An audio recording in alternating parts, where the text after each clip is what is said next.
ગુજરાત પણ આ કમોસમી વરસાદથી બાકાત નથી રહ્યું। ભરૂચ જિલ્લાની વાત ફરી એકવાર કમોસમી વરસાદની શરૂઆત। જંબુસરના કાવી કંબોઈ પંથકમાં વરસાદ છે। વીજળીના કડાકા ભડાકા સાથે વરસાદ। માવઠાના કારણે ખેડૂતોમાં ચિંતાનો માહોલ।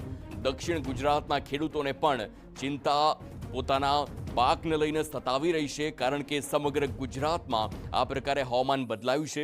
2 દિવસ હવામાન વિભાગની આગાહી છે। 7 અને 8 તારીખે હવામાન બદલાય અને ત્યારબાદ કમોસમી વરસાદ આવે તેવી આગાહી છે અને ત્યારબાદ આગળ જોવાનું રહેશે કે ગુજરાતનું વાતાવરણ કેવું રહેશે। પરંતુ આ દ્રશ્યો જે સામાન્ય રીતે ચોમાસામાં જોવા મળતા હોય છે, સ્થાનિક જે ગલી ગલિયારા હોય છે તે આખા જ જે વરસાદમાં તરબોળ થઈ જતા હોય છે। સંવાદદાતા અંકિત મોદી ફોનલાઈન પર। અંકિત, હાલ ભરૂચમાં શું પરિસ્થિતિ? જી હાર્દિક, ફરી એકવાર કમોસમી વરસાદે ખેડૂતોની ચિંતામાં વધારો કર્યો છે। આજે બપોરના સમયગાળા દરમિયાન જંબુસરના જે સમુદ્રકાંઠાના વિસ્તારો છે ત્યાં વાતાવરણમાં અચાનક પલટો આવ્યો છે અને ત્યારબાદ વરસાદ વરસ્યો છે।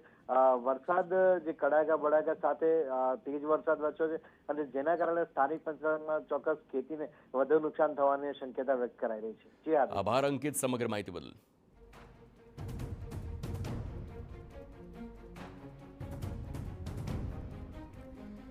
તો દક્ષિણ ગુજરાતના દ્રશ્યો, ભરૂચના દ્રશ્યો છે, પરંતુ તેની અસર આખા દક્ષિણ ગુજરાતમાં જોવા મળી રહી છે કે જ્યાં ગ્રામ્ય વિસ્તારમાં સાથે જ શહેરી વિસ્તારમાં વાદળછાયું વાતાવરણ અને ધીમી ધારે વરસાદની શરૂઆત થઈ છે।